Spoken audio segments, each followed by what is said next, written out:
everybody. Welcome back to the Menlo Circus Club Cooking Essentials. I'm the executive chef here. My name is Michael Adams. And today we're going to make a little risotto. We're actually going to make a mushroom risotto, a vegetarian mushroom risotto.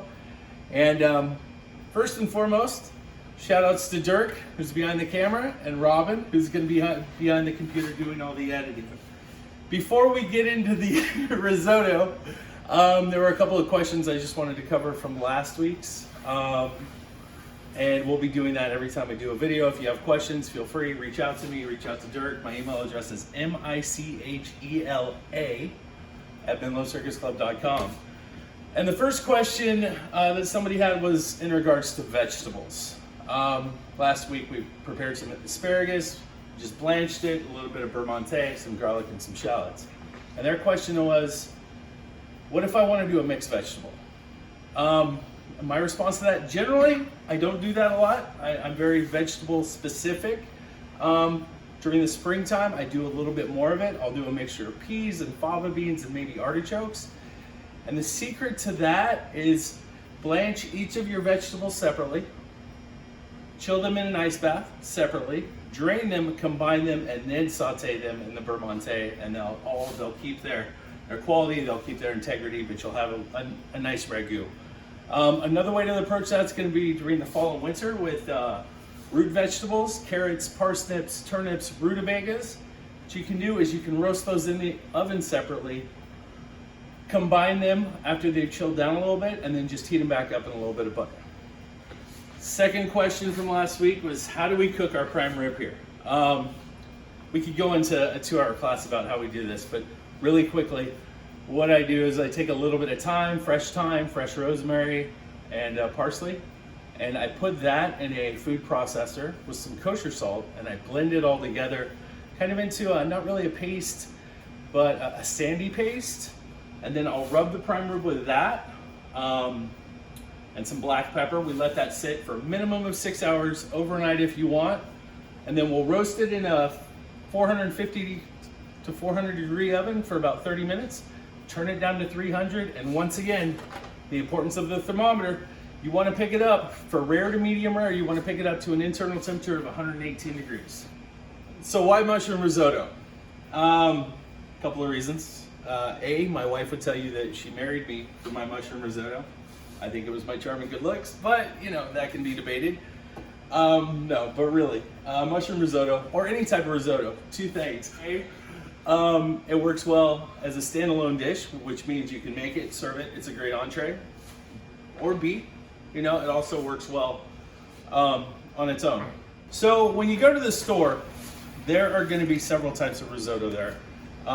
There are about 3 that are traditionally used in Italy. There's 3 other hybrids that come directly out of California. But I really want to focus on the ones from Italy because honestly, I don't have that much experience with California hybrids. The majority of risotto made in Italy is Arborio rice. And I'd say about 80%. The good thing about Arborio rice, it cooks fairly fast. It's kind of a medium grain in the risotto world. And it'll give you a nice creamy deliciousness. The second one that is from the Veneto region of Italy is called Violone Nano. It's very specific to that region. It's a really interesting rice. It has a really high starch content, and the rice itself will actually absorb 4 times its weight in liquid when you're making it. You end up with a slightly larger grain. My preferred rice for making risotto is a Carnaroli. The reason I like a Carnaroli is it's a little bit sturdier, it holds up, it won't overcook as easily, it absorbs a good amount of liquid, and it's got a lot of starch to it. So you end up with a very, very creamy risotto when you process it properly. I do have a preferred type of risotto, and that is Acquarello. The reason I like Acquarello risotto so much, it's considered to be the caviar of risottos by some. It comes in a cute little can that you can keep, plenty of flowers on if you want. B, tradition. The family that owns Acquarello the farm, they've been doing it for over 450 years. And you can actually go online to their website and hear their story, and it's really interesting to see how the farm has grown and established to their modern production today. The third reason I really like Arborio, they have this process where when they refine the rice, it's called pearling, they actually rub the rice against itself, and that develops the starch a little bit more, and it forces the rice to cling onto that starch. So you're actually going to get more starch in your rice. The rice is actually sifted as well, so all the rice grains are exactly the same size. And when you produce most rice, you lose the germ, which is the biggest source of nutrients. Arborio has come up with a way in the last, I think, 15 or 20 years where there's no germ loss. They're taking that germ and reincorporating it back into the rice. So, Arborio risotto is what we're going to be using today. You have the ingredient list. So we're gonna start by making a mushroom stock. If you want to skip this step, you can. This is how you get a lot of mushroom flavor into your rice. But you can use chicken stock, you can use water, whatever you have on hand, depending on how much time you want to spend doing this. The ingredients for our mushroom stock, we're gonna start with about 12 ounces of sliced mushrooms and the reserved mushroom stems from the next step of the risotto making process. Type of mushroom, you can use whatever you want. I like creminis, just because it's basically a baby portobello. It has a lot more flavor than, let's say, a white mushroom. You get a slightly darker risotto, but you can use shiitakes if you really want that mushroom punch. You could use wild mushrooms like chanterelles. That's going to give you a slightly lighter risotto. What about a yellow onion?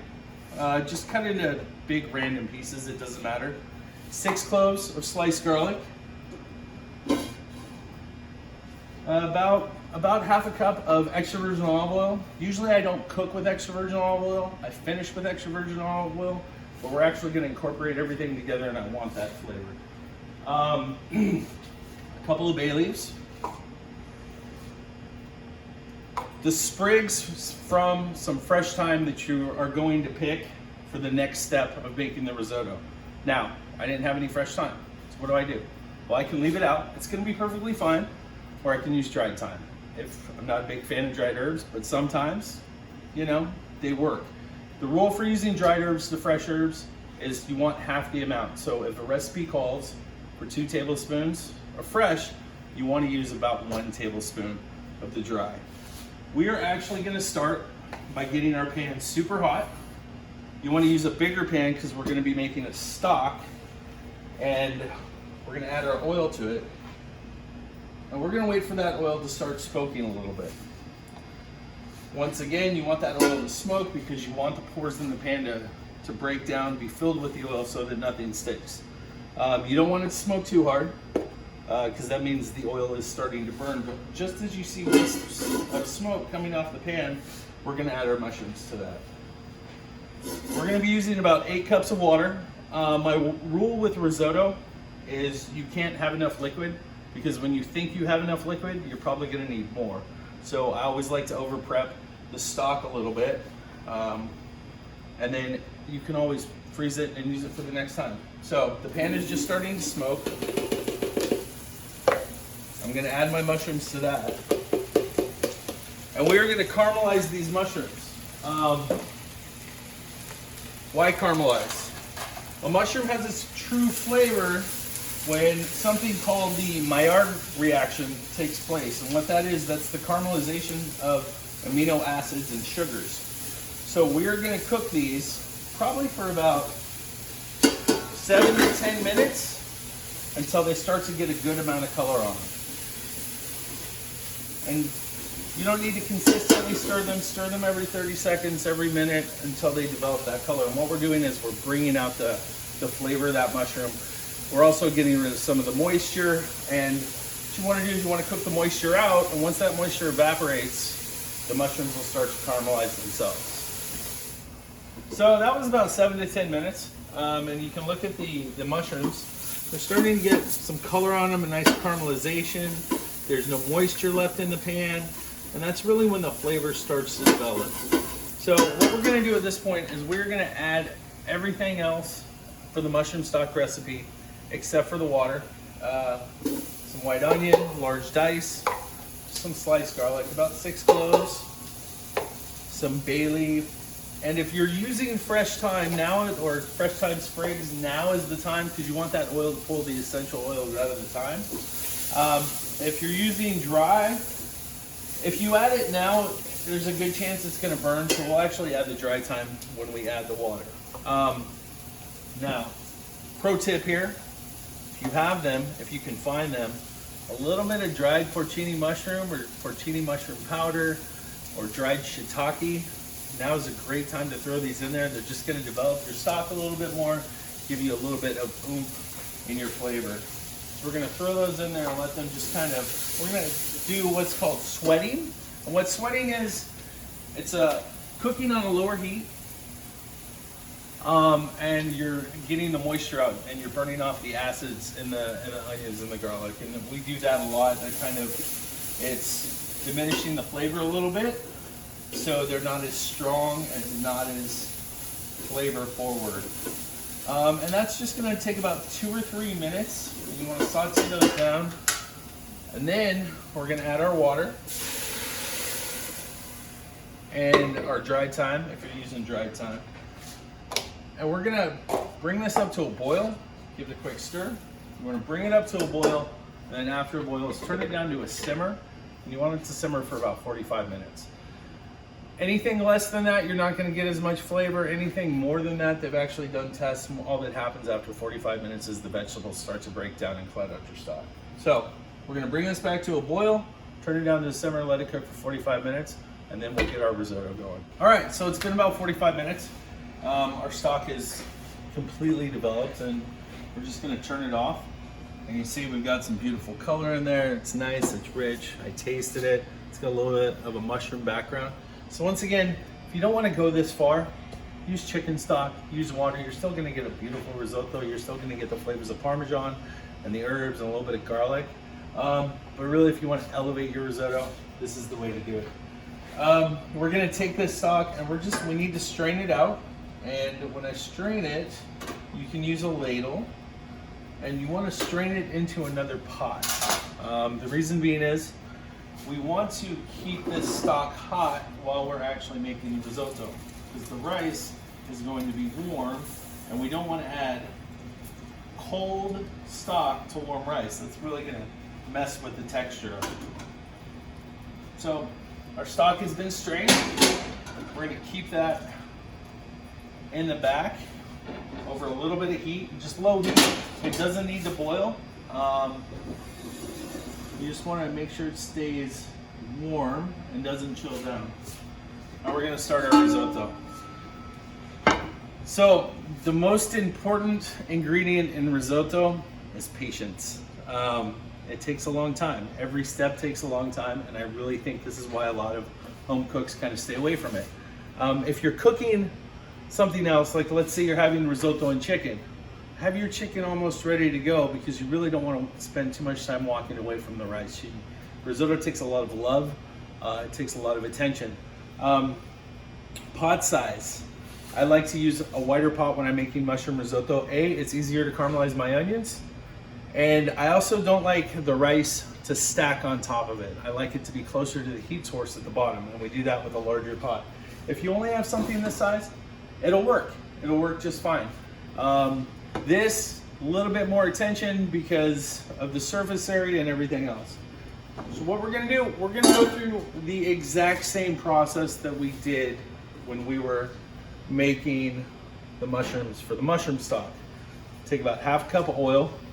We're gonna add that into a hot pan, and we're gonna let that almost start to smoke a little bit. The mushrooms for these, I like to cut them a little bit smaller. Usually what I'll do is I'll split the mushroom in half and then slice it. The reason being is it just makes the risotto a little more delicate. You're not taking big bites of mushroom that's mixed with small bits of rice. If you just want to rough chop them, you can rough chop them. Do whatever is easiest, do whatever you're comfortable with, and you're still going to get wonderful results. Really, it's more about the cooking process than it is anything else. So our pan is almost there. We're gonna add our mushrooms. See, and I forgot to cut one. See, it happens. And we're gonna go through the exact same process. We're just gonna cook them for about 7 to 10 minutes till they start to caramelize, and then we'll go from there. All right, so we caramelized these onions down, or these mushrooms down, and if you notice, they've got good color to them, and there's still a little bit of oil in the pan. That's kind of, once the emulsification left from the mushrooms losing liquid, there's a little bit of oil in the pan. I want to take the mushrooms out of the pan, but I want to leave the oil in. That oil is full, absolutely full of flavor. So you can just do a little tilt on your pan, start scooping your mushrooms out. We're going to add these back in later.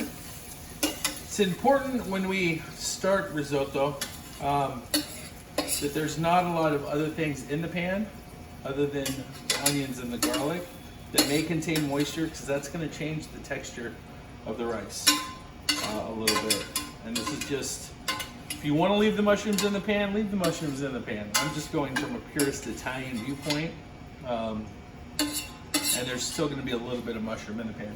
So we've got that, and there's still probably about 2 tablespoons of oil. We're going to need just a little bit more, like maybe a tablespoon more, so just add another drop. And at this point, we're going to add our onions, our garlic, our bay leaf, and if we're using fresh thyme, you're going to add that now too. And this is where we go back to the sweating process. Where we're going to sweat these vegetables down about medium heat, reserve our mushrooms for later, just till they get translucent. And once again, what we're doing here is we're just slow cooking them. We don't want to get any color on them, because when you color anything in this family, it's called the allium family of vegetables. When you color anything in this family, it starts to get bitter. So we're just going to slow cook the onions and the garlic, probably 5 to 7 minutes until they're soft. We'll taste one, we'll make sure it's soft, and then we'll start the rest of the risotto cooking process. Okay, so our onions and our garlic and our bay leaf sweated down. We taste one. You want to make sure it doesn't have any crunch left. Make sure it's nice and soft. And this is where the risotto process begins. So there's 3 stages of risotto: rosolare, cuocere, and mantecare. The first step, rosolare, just means to roast. And what we're going to do, we're going to add our risotto into the pan, and we're going to, you're not really roasting it. You don't want to get any color on the rice. You're just kind of coating it with oil, and in my opinion, what you're doing, the most important thing you're doing here is heating each of the rice kernels up individually so they all cook at the same rate. And we're just going to do this. This only takes a minute or 2. We're doing it over medium heat. You want to make sure you've got good oil coverage on everything. There's not really going to be any oil left in the pan. But if you look at the rice itself, and I can't really show it to you, but the inside will turn into this little opaque white dot, and the outside will become translucent, and that's where you want to be at. So at this point, we're going to begin the process that's called cuocere, which just basically means to cook.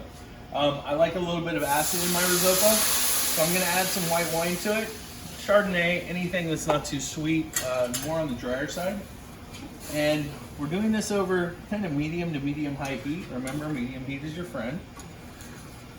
And this takes a while. What we're going to do is we're going to cook all this wine out, because the wine has a lot of alcohol in it. We want to evaporate all the alcohol, get it completely out of the food.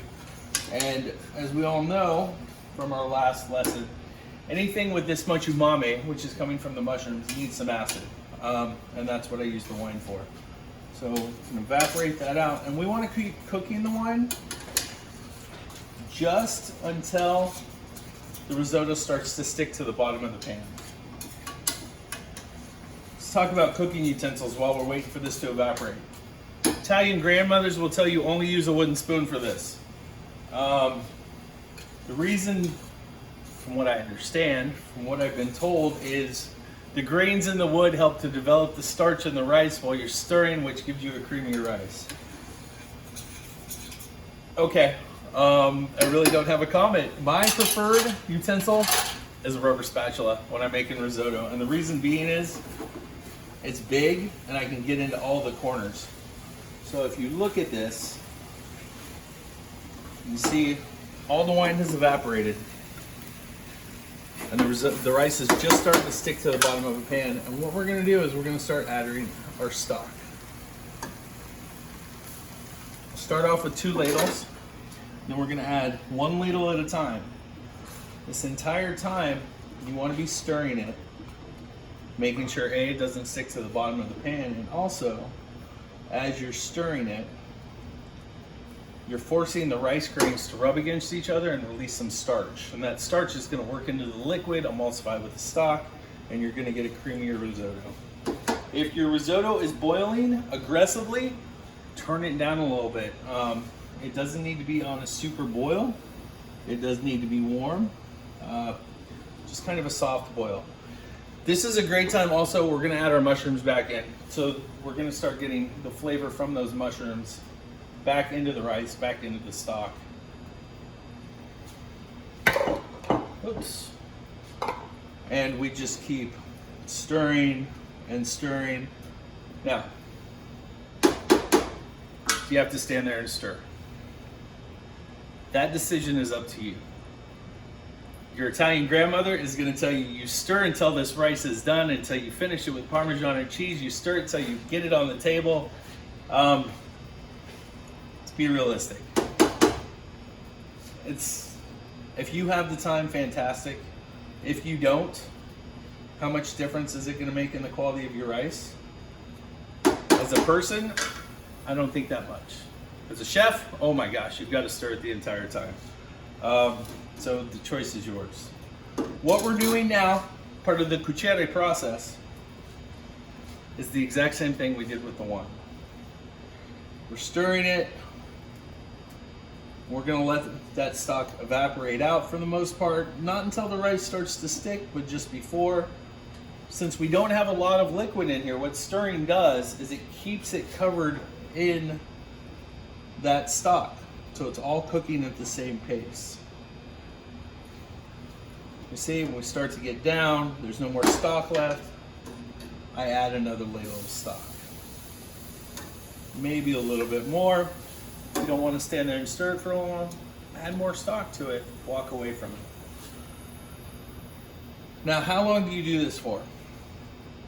There is no definite answer. And as I tell my cooks, you cook it till it's done. It depends on the heat of your pan. It depends on the type of rice you're using. There's so many factors. We're just gonna cook it slowly, and we're gonna, over time, it's gonna take a minimum of 12 minutes, minimal, more like 25. But after 12 minutes, we're gonna start taking rice grains out, and we're gonna start checking their texture, and checking their texture, and checking their texture. And this is really where you just have to use judgment. When we are about 75% there, this is when we really have to focus on reducing our stock out and not adding liquid to it. So I'm gonna let this cook for about 12 minutes, and then we'll come back and we'll see where we're at. So we've cooked our risotto. It's been about 10 or 12 minutes. And if you look at it, you can see, I mean, the rice is just expanding. It's creamy, it's delicious. And this is the point where we have to start really being careful. What we don't want to do is we don't want to overcook it, but we still need to get it to the right texture. This is also the time that I'm going to add some salt to it. And that's really just on your preference, probably around a tablespoon. If you like saltier, maybe 2. Start with a tablespoon and then taste, and we can always adjust. What I'm going to do at this point is we're going to cook it down. And once again, we're still in the cucchiare phase. It's the longest part. We're going to cook it down, keep stirring it, keep developing the starch. And when there's not much liquid left in that pan, I'm going to take a spoon and I'm going to taste it. It's almost there. Still has a little bit of bite. So I need it to cook a little bit more. And so I'm gonna add a little bit of stock to it. If I need it to cook a lot more, I'm gonna add more stock. And we're just gonna keep going. And this should take 3 or 4 minutes. And we're gonna move into my favorite part, which is the finishing, which is just a beautiful process. We're gonna take out our bay leaves at this point. We've kind of gotten all the flavor that we're going to out of them. And just let it finish itself. We're gonna keep cooking. It's hard to tell. It's hard for me to tell you what texture you're really looking for. You don't want it to be mushy. I've had risottos that were a little bit more al dente than others. I like somewhere in the middle. Just properly cooked rice. You don't want it to be crunchy. You don't want it to get stuck between your teeth. It's really, I would honestly say you're better off overcooking it just a little bit than you are undercooking it just a little bit. The texture of uncooked rice, just it's not very nice. So my liquid's almost out of the pan before it evaporates all the way. We're gonna give it another taste.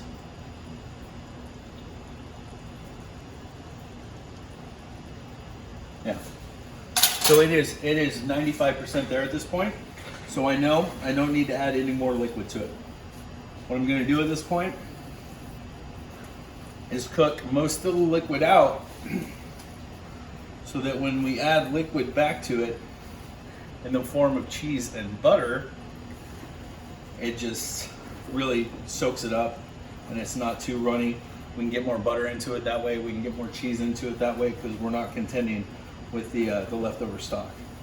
So you just keep stirring, and we're gonna take it at this point to the point where it starts to pretty much stick to the pan. And that doesn't take very long. You can turn your heat up if you're in a hurry, if your arm hurts, if you're tired of waiting.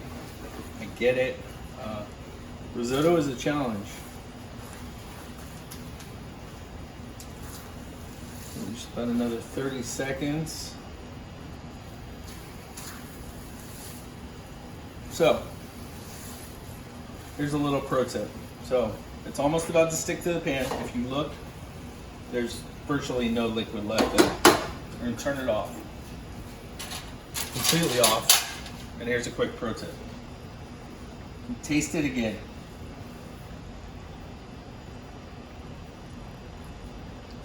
Make sure it's the texture you want it to be. Because this is pretty close to the finished texture. It's a little underdone at this point. What you do is you take a lid and you put it on the pot. Sorry, I know it's a bowl, it's not a lid, but it was right there. We're gonna put it on the pot, we're gonna let it sit. And just like regular rice, it's gonna absorb that steam. And it's gonna keep absorbing it. That way, at this point, you're not worried about adding more liquid to it, having to watch it. You can put a lid on it, walk away for a couple minutes, and that rice is gonna cook just a little bit more and get it where you want. So, our rice wasn't cooked enough, so we just covered it for about 5 to 10 minutes, and then we're gonna take a look at it. And if you see, it's changed a little bit. Believe it or not, this is actually the technique I use every time. Just it gives me more control over the rice. I think it produces a better grain. It is a little less creamier this way, but I think there's more grain individuality, and I kind of like that texture. So this is the best part of making risotto.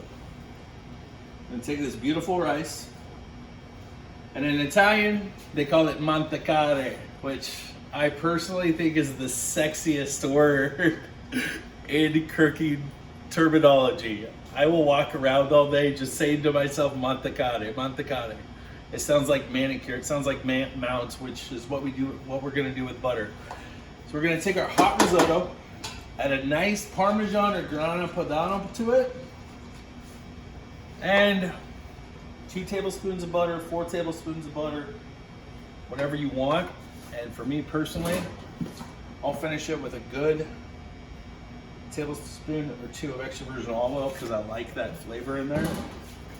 And we are just gonna stir that in until it all melts. And it's gonna get creamy. And what we're doing is we're mounting it, which otherwise, mantecare. And you can see it start to get creamy. Now we thought in the beginning that maybe this pot was too big. As you can see, it's obviously almost too small. So next time maybe we use a pot, the same pot we made our stock in. You see it starts to get creamy, it starts to get delicious, the cheese starts to melt, the butter starts to work in. Now, finished texture. Really all depends on the region that you go to in Italy. If you look at this, this stands up on its own. Most Italians will tell you, if I take a scoop, it stands up on its own. It should spread out a little bit on the plate. So if you come across this, you're gonna add just a little bit more stock, just a little, to make it a little bit creamier. If you like it thicker, keep it thicker. It's beautiful, it's creamy, and we're gonna check our salt, and then take it to a plate. Chef, if you wanted to add a protein to that, what would you recommend? Honestly, the chicken that we did last week would be great. This pairs really well with chicken, with whiter fish, halibut. I like this with halibut, maybe cut down on the cheese a little bit. Any beef product, I'd stay away from lamb. A nice braised beef short rib on top of this. It really works with a lot of things really well. Dirk and I had a conversation about acid in this. If you remember back to episode 1, we had talked about tasting something, and when it has a lot of umami, you need that acid or that heat to kind of cut through that. Dirk, when he makes risotto at home, I guess you add a little bit of lemon zest? Correct. And that adds his acid bite.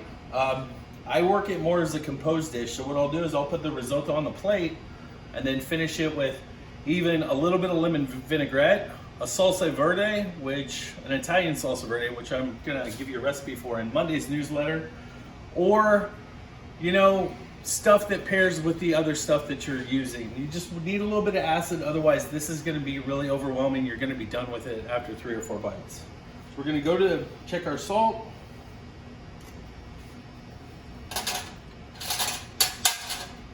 For me, a little bit more, but we'll leave it where it's at. Make sure it's nice.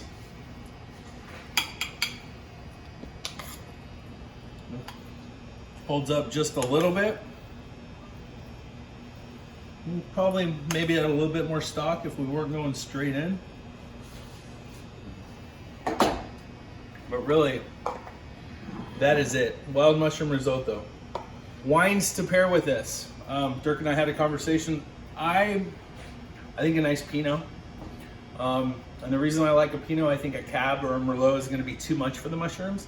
And I think the Pinot kind of it's got that higher acid level to it that's really going to take the place of the other acids that are needed to balance against the umami. So once again, if you have any questions, MICHELA@menlocircusclub.com. Thank you. We'll see you guys next week.